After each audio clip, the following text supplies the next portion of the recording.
Tourists travel the world for adventure, fun, and new experiences. But sometimes trips take a tragic turn. In rare cases, travelers meet shocking and unexpected deaths.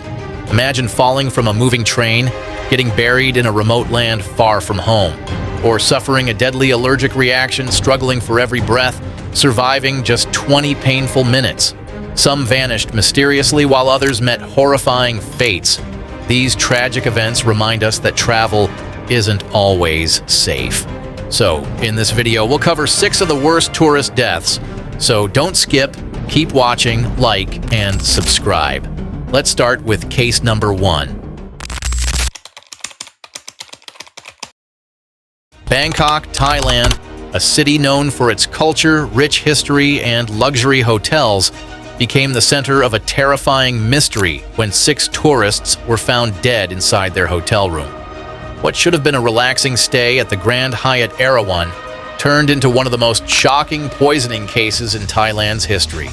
In a few moments, a normal stay turns into a nightmare. It all started when the hotel staff noticed something unusual. 6 guests, all part of the same group, had not checked out on time. Calls to the room went unanswered. Concerned, a maid knocked on the door. When no one responded, she used a master key to enter. What she saw inside was horrifying. 6 lifeless bodies, all with no signs of struggle, as if they had simply fallen asleep and never woken up. The victims included 2 Vietnamese Americans and 4 Vietnamese nationals, 3 men and 3 women, aged between 37 and 56. Investigators quickly arrived at the scene, and soon the shocking truth emerged. All 6 had been poisoned with cyanide. Cyanide poisoning is very dangerous. Early symptoms include headache, dizziness, fast heart rate, shortness of breath, and vomiting. This phase may then be followed by seizures, slow heart rate, low blood pressure, loss of consciousness, and cardiac arrest. Security footage showed the group had last interacted with hotel staff the previous afternoon when they ordered food to their room. Everything seemed normal. There were no signs of forced entry, no evidence of violence. But when forensic teams searched the room, they made a chilling discovery. Traces of cyanide were found in cups and thermoses. The victims had unknowingly consumed a deadly poison. Autopsies confirmed cyanide poisoning as the cause of death. But the biggest question remained: how did this happen? And who was responsible? As investigators dug deeper, they found a possible motive. The group had a financial connection, an investment in a hospital project in Japan. One couple had invested nearly 10 million baht, almost $3 lakh, with 2 other victims. They had gathered at the hotel, possibly to discuss money matters, but instead of a business meeting, the gathering turned into a deadly encounter.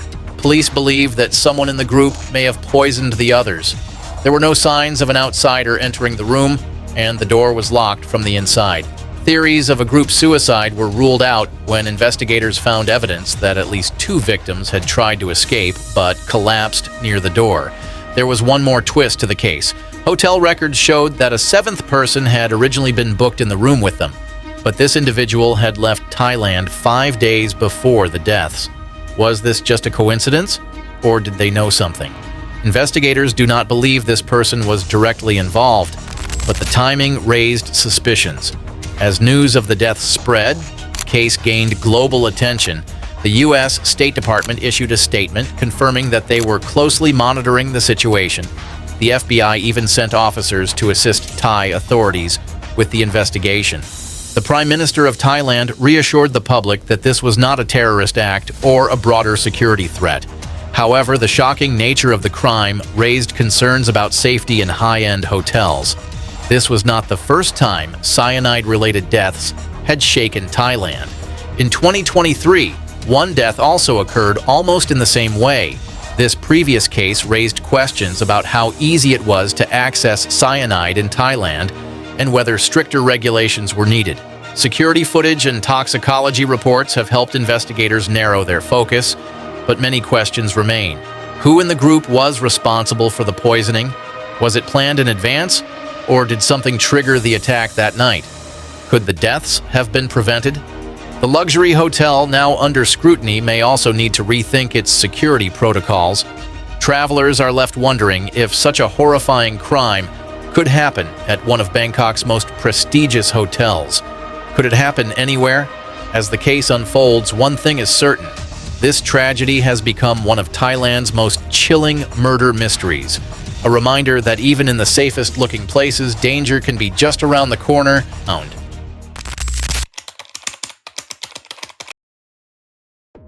On March 20th, 2024, Ryan Joseph Ralph, a 24-year-old tourist, boarded an overnight train in Bangkok. He was on his way to Koh Tao, a beautiful island in southern Thailand, to celebrate Ryan's birthday. The island, often called Death Island, has a dark history of mysterious tourist deaths. But for Ryan, it was meant to be a joyful trip. As the train moved through the night, Ryan decided to step out for a cigarette. But this was no ordinary train. It was old, with open sections that had no doors or barriers. A single misstep could be deadly. Tragically, Ryan lost his balance and fell from the moving train. Ryan's mate woke up an hour later and realized Ryan was missing. Panic set in as she searched the train, hoping he had just moved to another seat. When she couldn't find him, she alerted the authorities. Nearly 200 police officers and rescue workers began searching for Ryan, tracking his possible location along the railway tracks. Hours later, the worst fears came true. Ryan's body was found beneath a railway platform. He had suffered severe injuries, especially to his legs, and likely bled to death. Police reported that he had a wallet with Thai banknotes and personal documents in his pocket, but no signs of assault were found. The tragedy of Ryan's death raises serious questions. How did he fall? Was there a chance to save him? Reports suggested that after falling, he was briefly dragged along the tracks before trying to move himself away from the train's wheels. Sadly, he lost too much blood before help could arrive. Ryan's case is not the first of its kind. Thailand's railway system has been criticized for poor safety measures. Many similar cases have been reported over the years, including incidents in 2014 and 2017, where tourists fell from moving trains, one suffering critical injuries and another losing their life on the same route. These accidents highlight the ongoing dangers of outdated and unsafe railway carriages. Beyond train accidents, Koh Tao itself has been the center of many unexplained tourist deaths. Koh Tao, a small island in Thailand, is famous for its beautiful beaches and scuba diving. It attracts many tourists, especially backpackers. However, the island has a dark side with several reports of crime and safety concerns. In 2014, a shocking case made headlines when 2 British tourists were found murdered. Koh Tao has since gained a reputation for being dangerous, with some even calling it Death Island, due to other mysterious deaths and disappearances. Despite this, the island remains a popular travel destination. Ryan Joseph Ralph's death adds to this troubling pattern. Was it just a tragic accident, or part of something bigger? Without stronger safety measures and more thorough investigations, these questions will remain unanswered. One thing is clear: travelers in Thailand must remain extremely cautious as stories like Ryan's are becoming far too common. Dean Wright, a 33-year-old from Newcastle, was full of life. He was kind, adventurous, and loved to travel. One of his favorite places was Mexico. In December 2019, he decided to take a 2-week vacation at the luxurious Hotel Rio Cancun, hoping for a relaxing and fun getaway. But what started as an exciting trip soon turned into a nightmare, one that would leave his family searching for answers for years. On the night of December 13th, Dean was in high spirits.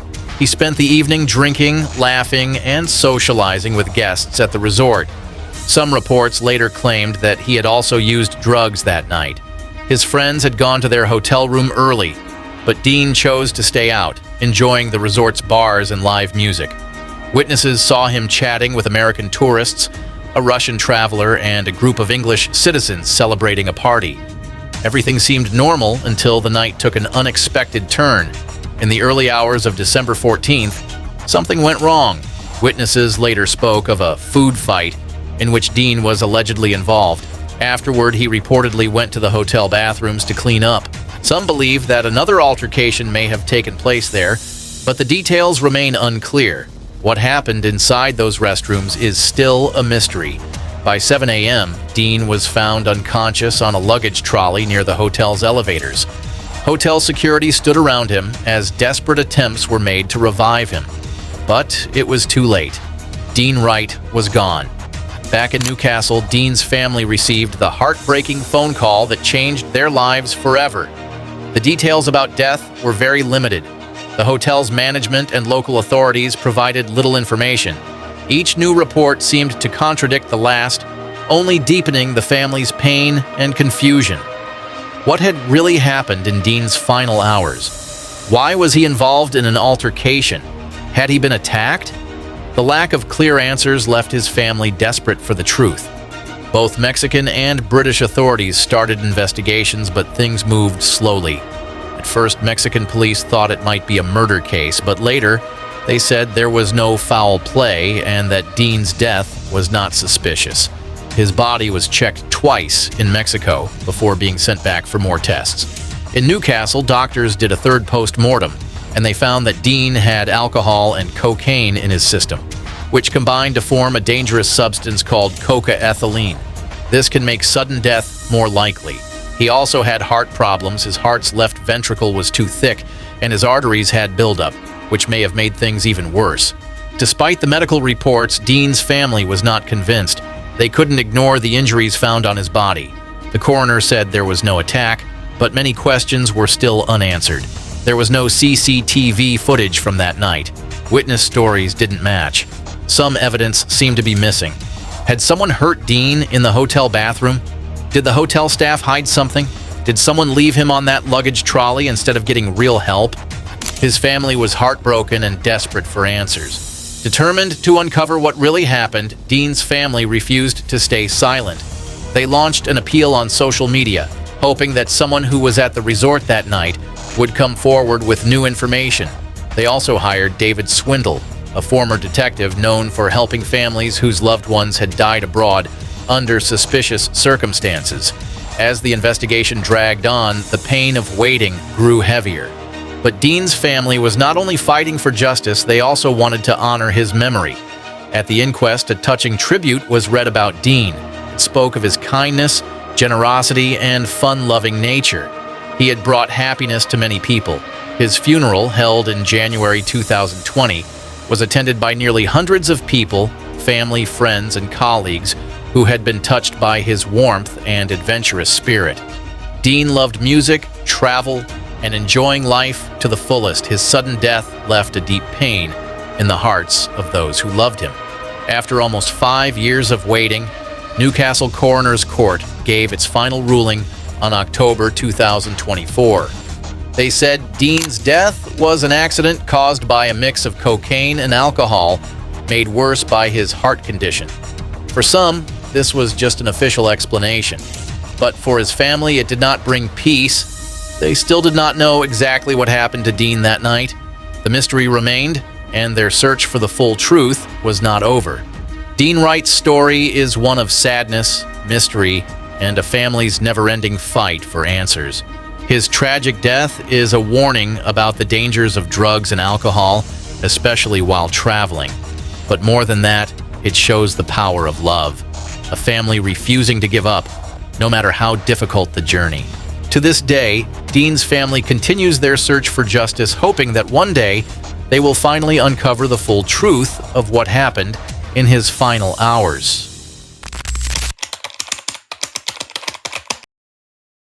Patrick Braxton Andrew was a 34-year-old man from North Carolina who had a deep love for adventure and exploring different cultures. He was known for his kindness, curiosity, and passion for travel.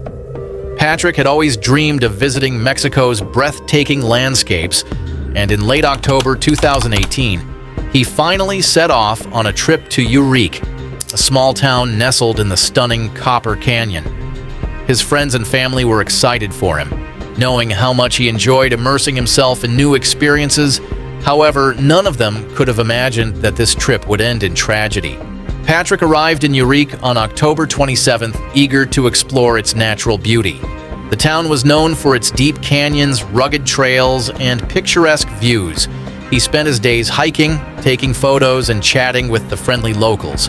Patrick was fluent in Spanish, which made it easy for him to connect with the people he met.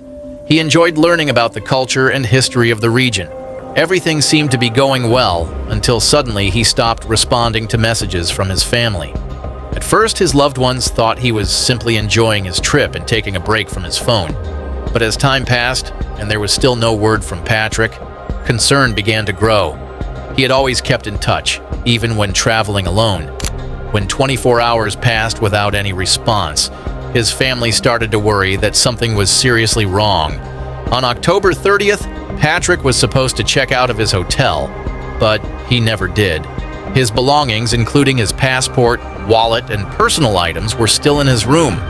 This was alarming. If he had left voluntarily, he would have taken these important items with him. His family, now in a state of panic, contacted the local authorities in Urique and immediately flew to Mexico to help with the search. The police launched an investigation retracing Patrick's last known steps. Witnesses reported seeing him walking around town the day he disappeared. However, there were no clear answers about where he went afterward. No CCTV footage captured his movements, and no one could explain why he had vanished without a trace. His family clung to hope, praying he was lost or had met someone who could provide information. Days passed with no sign of Patrick. Then, on November 17th, authorities made a devastating discovery. Patrick's body was found in a remote area outside of town. He had been murdered.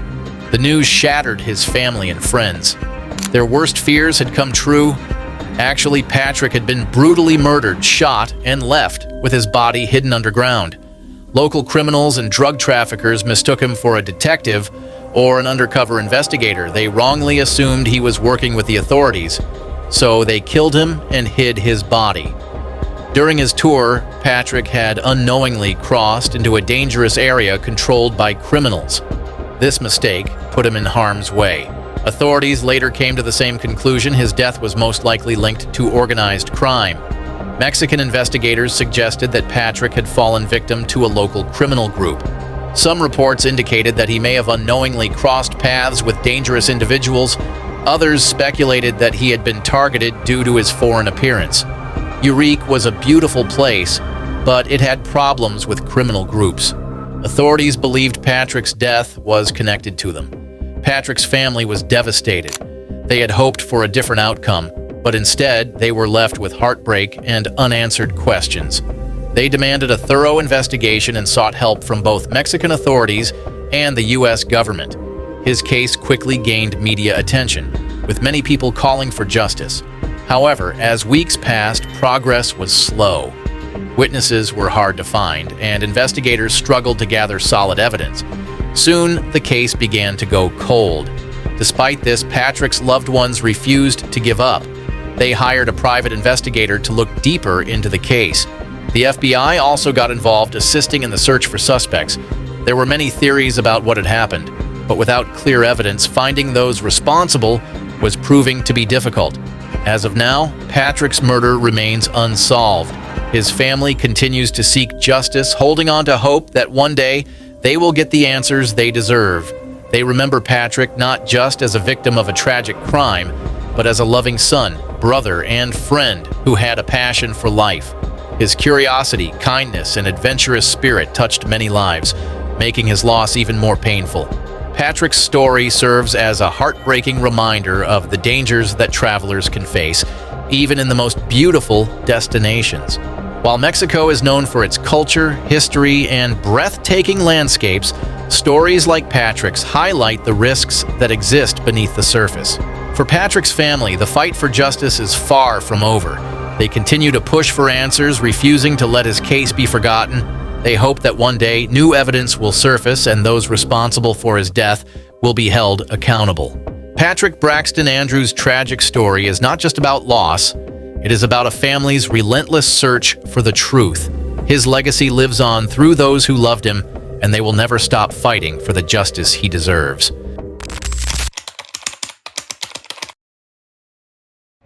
On May 24th, 2022, a horrifying incident unfolded in Colima, Mexico, claiming the life of 37-year-old British software engineer and artist Ben Corser.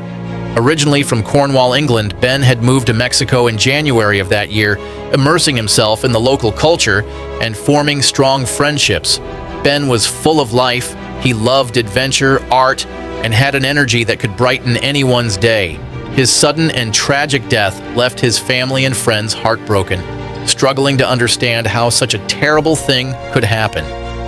He had been living with a kind Mexican-American family in Colima, a city that had recently become more dangerous. Ben had grown close to two young skateboarders, Claudio and Alfredo, and they spent a lot of time together. On the evening of May 24th, Ben and Claudio returned from a trip to Guadalajara. Alfredo picked them up in his car. Everything was going normal. It was like an everyday task that no one could have guessed would end in tragedy. As they sat parked outside a supermarket, gunfire suddenly broke the silence. The attack was quick and brutal. Within moments, all three young men were dead. There was no sign of a robbery, no gang symbols, no warning, just senseless violence. Witnesses stood in shock, unable to understand what had just happened.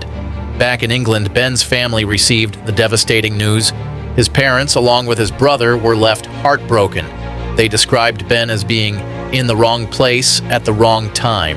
Their grief was worsened by the lack of answers, as local authorities struggled to provide any clear explanation for the attack. With no known enemies and no involvement in criminal activity, the randomness of Ben's death made it all the more difficult to comprehend. Colima had been experiencing an unprecedented wave of violence in the months leading up to Ben's murder. Nearly 400 people had been killed in the area in a few months. However, this violence had primarily been directed at locals, not foreigners or tourists. Ben's murder was particularly shocking because it marked the first known killing of a foreign national in this surge of crime. Local journalists noted that this incident highlighted the growing unpredictability of violence in the region. News of Ben's tragic death spread quickly, bringing shock and deep sadness to everyone who knew him. Friends and family remembered him as a talented and kind-hearted person who loved life. Ben was a well-educated person and his interests were endless: painting, poetry, computer programming, yoga, skateboarding, music, and photography. He was always generous, always ready to share his passions with others. His family, heartbroken by the loss, thanked the people who supported and Ben's many friends for their support. They arranged to bring his body back to the UK, with a funeral planned in his hometown. The community came together to honor his memory, sharing stories of his adventurous spirit and kindness. Mexican authorities, along with British officials, promised to investigate the case. Spokesperson and many other officials said they were working hard to find answers. The British Foreign, Commonwealth and Development Office also supported Ben's family, but despite these efforts, no suspects were found, and the motive for the attack remained unknown. Ben's death was shocking and heartbreaking. His family struggled to understand how such a random act of violence could take his life. While Mexico is a popular place for travelers, tragedies like this remind people of the hidden dangers that can appear without warning. Even as they grieved, Ben's loved ones chose to celebrate his life. They held art exhibitions and memorial gatherings in his honor. His family and friends promised to keep his spirit alive, remembering him as someone who lived fully and inspired those around him. Despite the pain of losing him, they refused to let this tragedy define his story.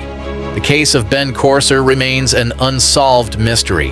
His death serves as a reminder of the fragility of life and the enduring impact of violence on families and communities. While the search for answers continues, Ben's loved ones hold on to the memories of his joy, creativity, and adventurous soul, ensuring that he is never forgotten.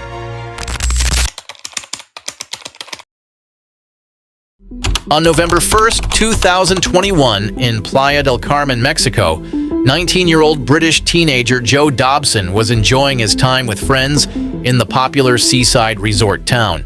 The group had spent the day at the beach, exploring local shops and restaurants. However, the evening took a devastating turn that none of them could have foreseen. Joe had severe allergies to sesame, eggs, milk, and peanuts. Aware of the risks, he always carried an EpiPen and his friends. An EpiPen is a device that quickly injects epinephrine to treat severe allergic reactions. It helps stop life-threatening symptoms like swelling and breathing problems. People with serious allergies carry it for emergencies. Using it fast can save a life. His friends were well informed about his condition. As they prepared for dinner, they chose a fusion restaurant they had previously visited, trusting the safety of the food. Joe took every precaution while ordering. He clearly communicated, both in English and Spanish, that his vegetarian burrito must not contain sesame. The waiter acknowledged his request, and Joe felt reassured. When the food arrived, he examined it using his phone's flashlight and felt uneasy. Trusting his instincts, he sent the burrito back and reiterated his allergy concerns. When a new burrito was brought, he checked it again before taking a few bites. Moments later, he realized something was terribly wrong. His throat began to swell, a clear sign that sesame was still present. Panicking, Joe ran to the bar staff, desperately asking for an ambulance. Instead of acting swiftly, the staff suggested he drink a honey and lemon mixture, an ineffective remedy for anaphylaxis. Desperate for relief, he complied, but his condition rapidly worsened. Realizing that he had left his EpiPen at their Airbnb, Joe and his friends hurriedly hailed a taxi. However, the driver, unaware of the urgency, moved slowly, causing further delays. By the time they reached their apartment complex, Joe was barely able to stand. He collapsed near the elevator, struggling to breathe. His friend rushed upstairs to retrieve the EpiPen, but when they administered it, it was too late. Joe's body had already gone into anaphylactic shock, and the injection was not enough to counteract the reaction. Joe's friends called for help, and a car transported him to the hospital. Despite the medical team's efforts, his condition had become too severe. Joe lost consciousness and died that evening. An investigation into Joe's death revealed a heartbreaking series of mistakes. Many said Joe did everything he could to stay safe. He clearly told the restaurant staff about his allergies in both English and Spanish, but their carelessness and failure to understand the danger played a big role in what happened. His friends shared painful memories of that night. One of them spoke about Joe's kindness and how careful he always was about his allergies. She described the terrifying moment when he realized he had eaten sesame and his desperate struggle to get help. Another friend explained how the staff didn't take the situation seriously and how the taxi driver was slow to respond, causing a delay in using the EpiPen. The coroner's report found that there was a 10 to 15-minute gap between Joe's allergic reaction and the use of the EpiPen. It's unclear if faster treatment could have saved him, but the delay made things worse. Joe's tragic death showed the serious dangers of food allergies. It also highlighted the need for restaurants to understand allergens better and for quick action in medical emergencies. Joe Dobson's untimely death devastated his family and friends. His story serves as a painful reminder of the importance of allergy awareness, emergency preparedness, and the need for proper training among restaurant staff to prevent such tragedies in the future. That's it for today. Traveling the world is exciting, but as we've seen, it can also be dangerous. From the mysterious death of Dean Wright to Ryan Joseph Ralph's tragic fate, these cases are truly chilling. The cyanide poisoning incident, where 6 people were found dead in a luxury hotel, still leaves many unanswered questions. What would you do if you were stuck in a foreign land with no help? How can travelers stay safe and avoid such dangers? And which of these cases shocked you the most? Let us know in the comments. If you found this video interesting, don't forget to like, subscribe, and hit the bell icon for more stories. Stay safe, and we'll see you in the next one.